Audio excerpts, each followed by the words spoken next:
perfect so far. Hey, what's up, man? How you doing? I'm just here playing with my cars. Take a look. Got a whole car meet going on in here. Just a few more cars in these spots right here. It's gonna be packed. So anyways, you ever heard of the game Midnight Club 3 before? I'm pretty sure you have. Because just so you know, this game right here, is gonna be turning 20 this year. Well, regular dub edition is. That's the remix version. But I've been thinking of doing something for the 20th anniversary of Midnight Club 3. That is going to Atlanta. Visit all, or if not, most of the landmarks that are seen in the game in real life. And I want you to come with me. Why? I'm simply bored, man. I just want to get out of the house. And I could also use some company to come along for a city that I don't know very well, especially at night. And if we end up doing all of this in the daytime, at least we can say we went to all the places that we could, despite the circumstances. So are you down? I know you are, man. So go on and get out of here and pack your bags. I'll call you when it's time to go.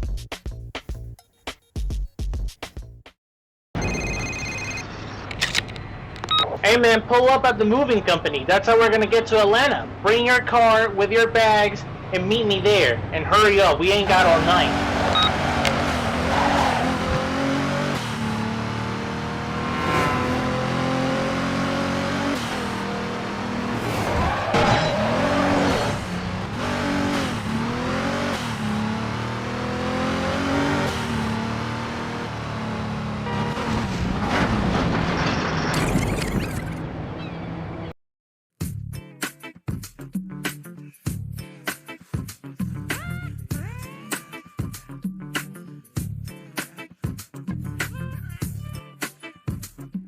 Atlanta, the capital of the state of Georgia. The city is known for various things like being the host of the 1996 Olympics, its role in the Civil War and Civil Rights Movement, and also being the home of several music artists that made a name for themselves in the rap and hip-hop genre, especially from the 2000s to the 2020s. In the racing game space, it is one of the 3 original maps that were included in Midnight Club 3 Dub Edition in 2005, and a perfectly fitting place with the car culture that was back then, and it still is roaring to this day. And given that Midnight Club 3 is turning 20 as of 2025, I decided to go to Atlanta and visit all, or if not most of the landmarks that are seen in the game in real life. Some things that I would like to address before I get to show those places. Obviously, the game's map is not a one-to-one scale as it is in real life. How this video is going to be structured, it's first going to be with an in-game screenshot along with a real-life picture of the landmark. And then the bottom is going to have an in-game screenshot of where it is in the game and a Google Maps screenshot of where it is in real life. There will be some pictures that were found across the internet along with some pictures and videos that I took in real life as well. I will also be describing the locations as well, their brief history, and also what they do. And keep in mind that most, or if not all of these landmark locations don't look exactly as they are in the game in real life. From their overall structure to all of their surrounding areas and streets to make it more racing friendly. And of course I could have just done the easier route of just simply downloading pictures from Google and showcasing Google Maps of where these locations are in real life, but it's just more fun to actually go to these places in person. I also try to make this video authentic as possible during the nighttime, but there might be some videos and or photos that have been taken during the daytime. I also want to give a shout out to Reggie for inspiring me to do this video. He did a video like this with San Diego that you can check out. Now that everything has been laid out, I hope you enjoy this video. With the city being the state capital of Georgia, it of course will have the Georgia State Capitol, with not only having a museum but also serving as the seat of the state's government, housing the offices of the governor, governor lieutenant, and the secretary of the state. The Capitol was built on the former site of the Fulton County Courthouse, or the Atlanta City Hall, a 5-acre property that was donated to the state by the city after it was elected to be the state's capital in 1877 by the Constitutional Convention. Then 2 years later, the convention accepted the city's offer to build the Capitol. Then over time it appropriated the funds and construction began in 1885 up until 1889. The museum side of the Capitol is where the history of the Capitol itself and the events that happen inside of the building are kept for the public to see.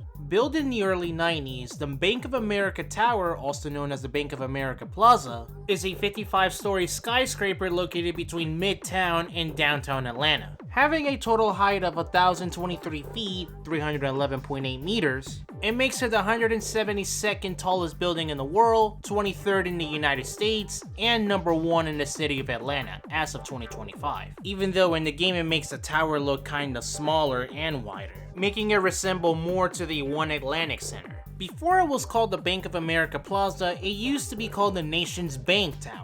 That eventually changed into the Bank of America Plaza once Nations Bank merged with Bank of America to form the Bank of America Corporation. The original intention of the building was meant to be the headquarters for the Citizens and Southern National Bank, which was merged with the Sovereign Bank in 1990 and then again during the building's construction in 1991 to the NCNB, the North Carolina National Bank, thus forming Nations Bank, and the rest became history. Besides being a banking center, there are also other amenities that the plaza offers, which include a fitness club, a food hall, and a beauty salon, all due to a $50 million reinvestment plan. The Vortex is a restaurant and bar that has been serving burgers and booze since the early 90s. There are 2 locations in the city of Atlanta, one in Midtown and one in Little Five Points, and the Vortex that is seen in the game is based out of the one from Little Five Points, while, of course, not being a one-to-one recreation of the restaurant. Like, for example, the 3 large windows that you see on the entrance and on the other side instead of the normal 2 doors that you will find in real life that are inside of the Laughing Skull. In Midnight Club 3, you have the freedom and leisure to drive through the restaurant and be able to see what it looks like on the inside.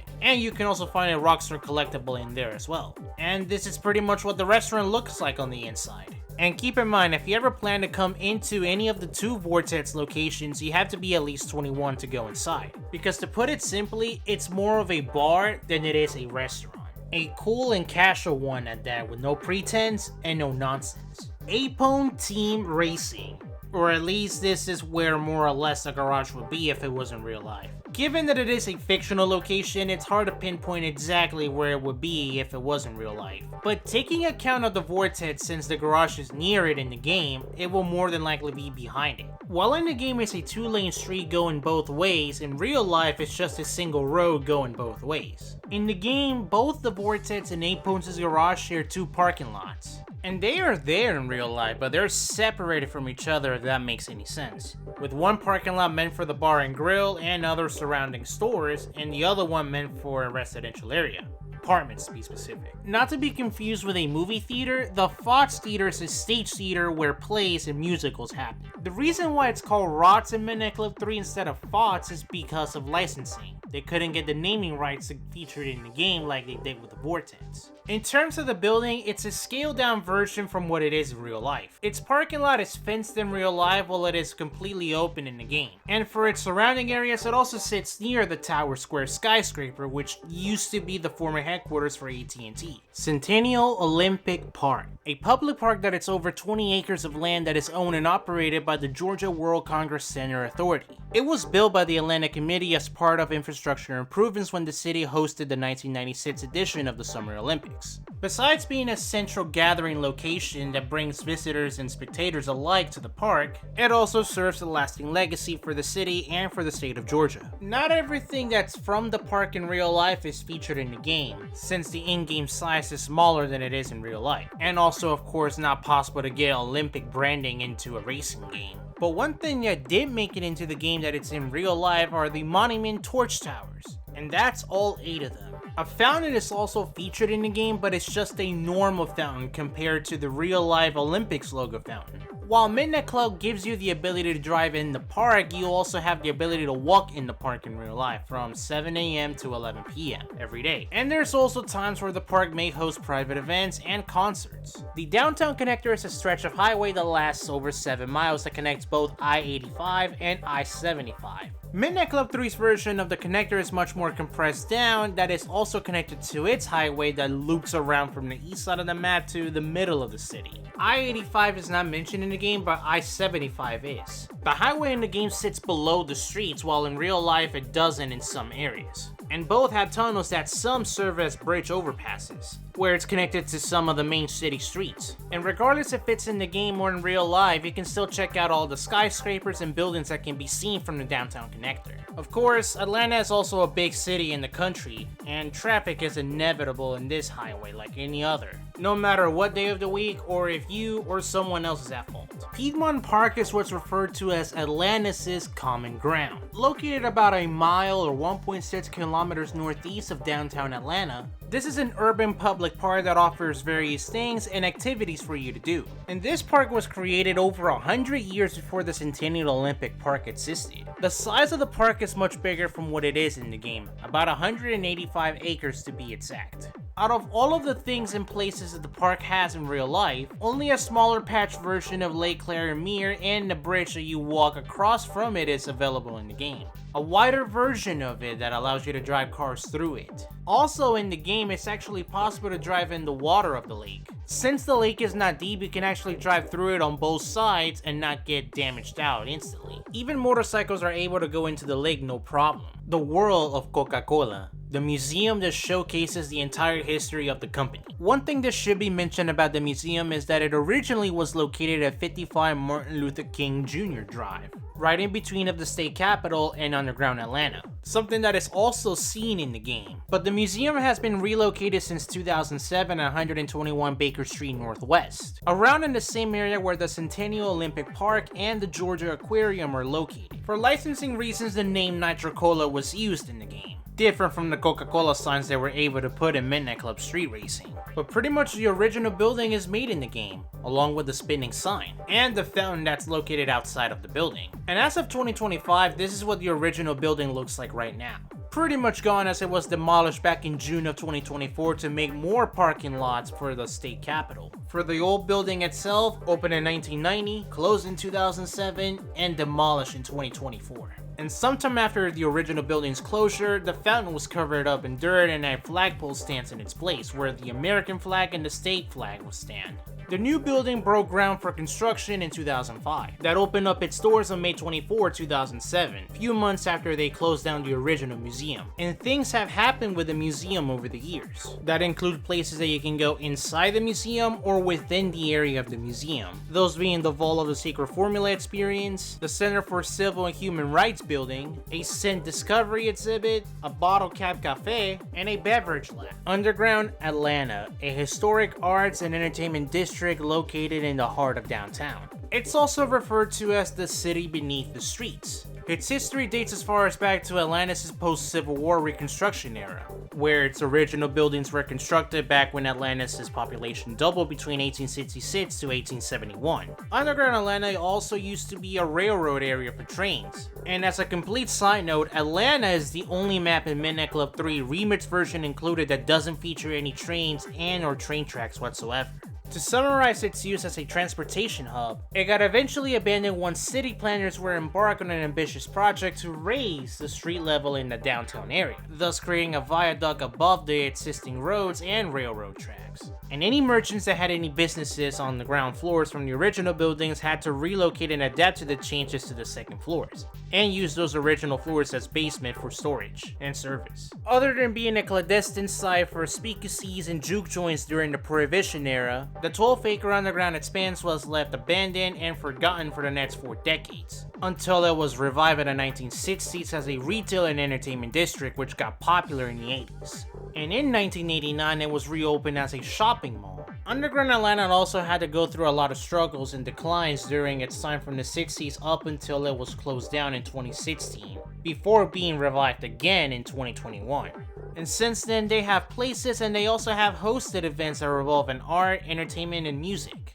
Originally founded as Atlanta Cemetery in 1950, Oakland Cemetery is one of the largest green spaces of the city. It was renamed in 1972 to coincide with a large number of oak and magnolia trees that were growing around in the area. In the game, the area of the cemetery is much smaller than it is in real life.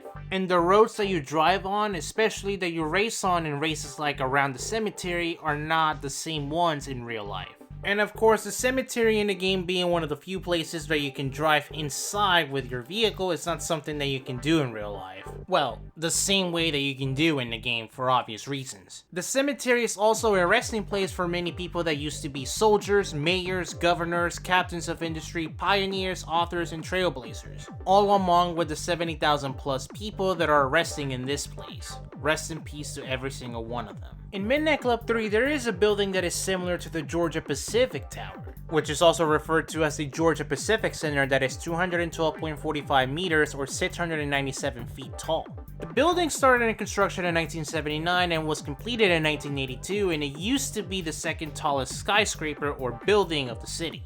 It was built on the former site of Lois's Grand Theater that was burned down in 1978. Georgia Pacific is known for various everyday products, from building products to cellulose, to consumer products to packaging and recycling, while also being the parent company of the various brands that provide the products, along being with their own brand. Much like the Bank of America Plaza, the SunTrust Plaza, now known as the Truist Plaza, is a skyscraper that was built in the late 1980s and completed in the early 90s. With a total height of 902 feet or 275 meters, making it as of 2025 the 58th tallest building in the country and the second tallest building in the city of Atlanta. The building used to be formerly called the One Peachtree Center, and it used to be designed by John C. Portman Jr., who nearly got into bankruptcy in 1992 once the building was completed.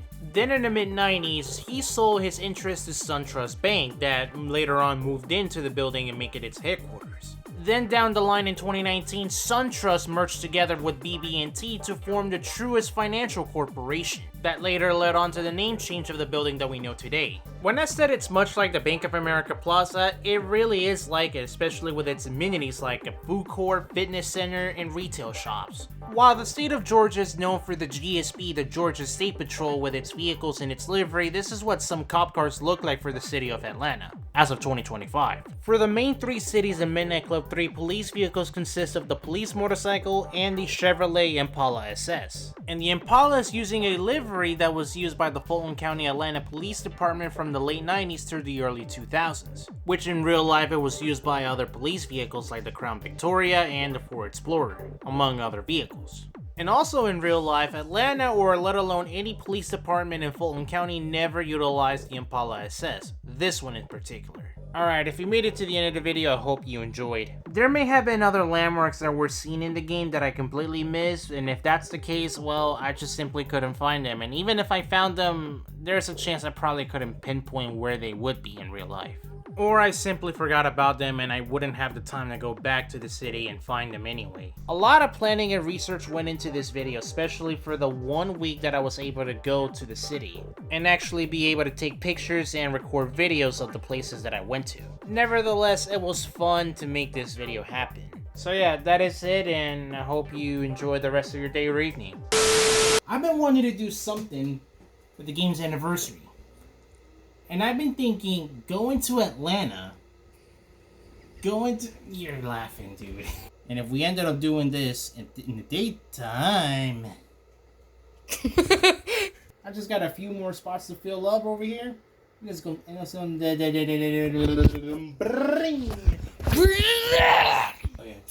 that. Look at all these fucking spots. Ooh, hold on. This is not perfectly straight. Man, I have to straighten this out more often. Oh, hey. I didn't see you there, man. How you doing? I'm just here feeling pinga. De madre. And if we end up doing this in the daytime, at least we can say we've been to all of them. I'm done. No.